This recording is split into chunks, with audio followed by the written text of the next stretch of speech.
thank you so much for joining us today in this edition of Saturday School. We are discussing a very topical issue of managing volatility.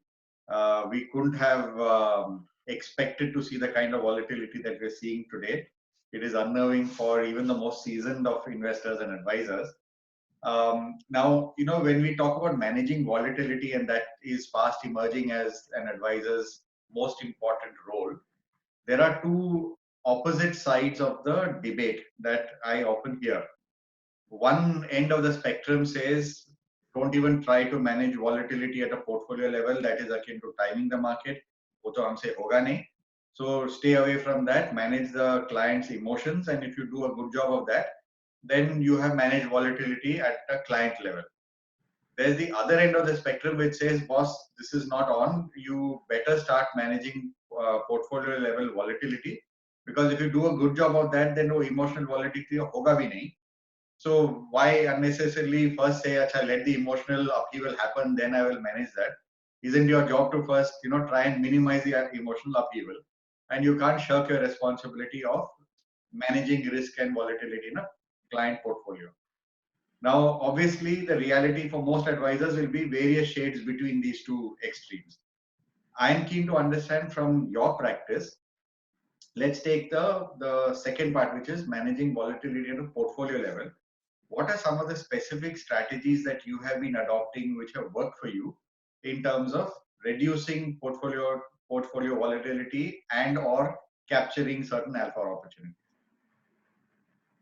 Thank you for having me, sir. It is always mine, Soumyajit. Thank you. Sir, I will be taking one step back. Okay. This is a learning from seniors like you during our banking days. Okay. That the moment you manage a large book, a large set of clients, on a volatile day, you really cannot manage even 5% of them. Why 5%? Can't even manage 1%. Correct. Now, how do you pick and choose those 1% who you're going to call or receive their calls? So, right from the very beginning, I have really avoided the path of managing volatility at a portfolio level. So what I have always tried to do is to follow a process, which is a very simple EP to IP model. EP means existing portfolio and IP means ideal portfolio. Okay. So the moment I start discussing with a client, the first 3-4 discussions often can take 3-4 meetings, where I sort of gather their information about starting from their family, because as you know, once I know my client's family tree, I get 2 more clients from the family tree as well. So right from going to understand his family tree to how he sees his future, how his current portfolio has been constructed, what is his emotions at a risk profile level, how has he managed volatility in the past. So once I gather all this information in that 6-stage financial planning process that we do, we note each and every aspect of those information down in a spreadsheet format. Okay. And share that spreadsheet with every client. So each and every client of Wealthapp that you meet will have one spreadsheet sent to him, agreed upon before he started his first investment with us. Okay. Now the second process is to align his horizon with product horizon. Like if a client is saying, I want to manage my retirement funds and these funds are for the next 20 years. I will try to find funds like Nivesh Laksha, which actually is managed for the next 24 years. Correct.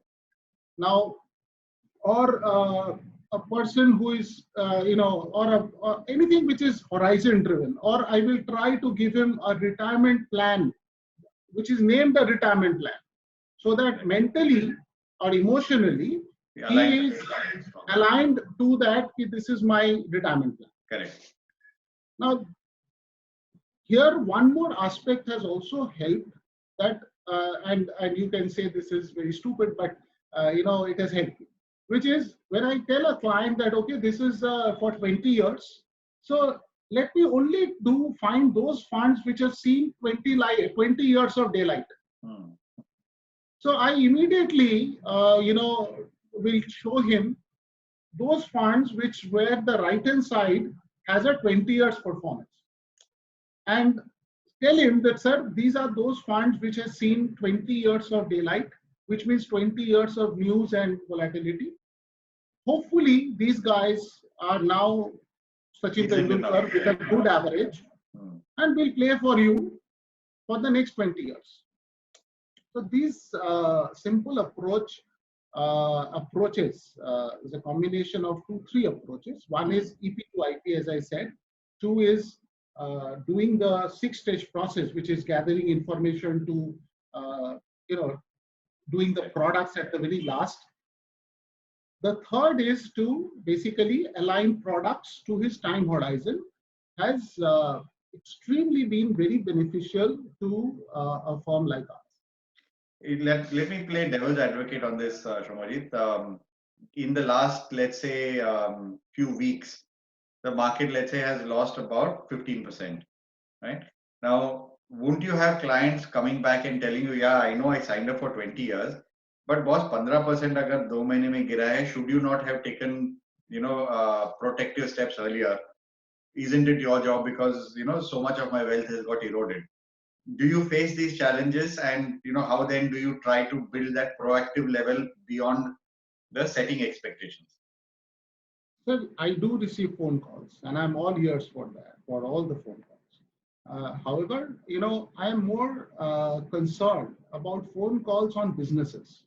Like if a client tells me, aren't you aware of Yes Bank, doing, the shares will fall and all that. So I'm more concerned about the concern around the banking industry. But if the volatility is basis a virus or an epidemic kind of a situation, honestly, my guess was as good as my client's guess. And if the client would have called me 1 month back, would have said, what will happen to coronavirus? I would have clearly said, sir, I don't know.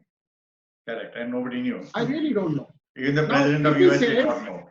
If he says that, boss, all long term good, but आप 10% पैसा equity से निकाल लो, I will not even try to give him any ज्ञान on this. I'll say आप 10% चाहते हो sir, ये 10% करने से आपका लोड नहीं है, या these are the funds that you can take out.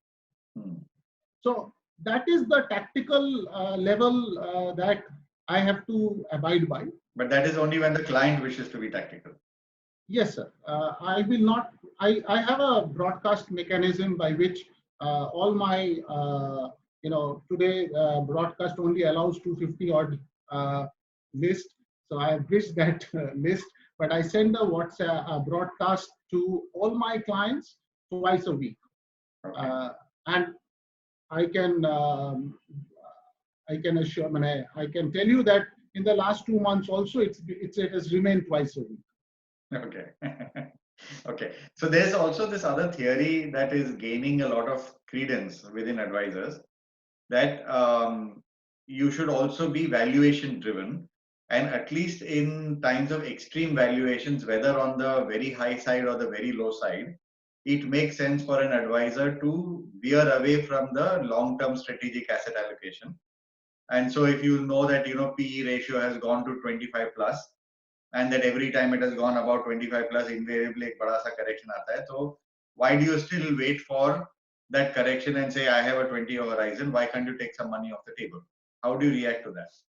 Sir, honestly, I don't understand much of valuations. And that is why I give money to mutual fund managers. Otherwise, I would have managed it myself and probably would have made more than what I'm making right now. Yeah, that's a moot point. Okay, so if I were to just summarize, Soumyajit, what you're saying is that the core core competency of an advisor remains at the investor's end and not at the market's end. And if that is your core competency, then be the best at the investor end. And being the best at the investor end means setting the right expectations, managing expectations, and as you said, very importantly, maintaining a very, very steady stream of communication with your clients. So you're still giving them the comfort that you're on top of the situation, but your advice continues to be, look, if we've signed up for a 10-year horizon, then stay with that 10-year horizon. And to the extent you're able to find products which are completely aligned with the time horizon of the client, that is half your job that is done. Absolutely, sir. Excellent. Absolutely.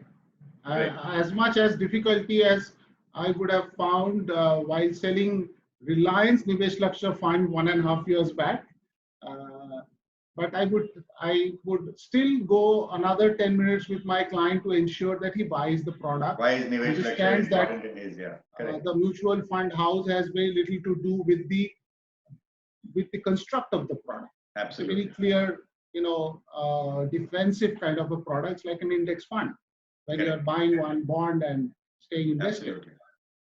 Absolutely. No, I think this is very, very valuable insight, Soumyajit. Thank you so much for that.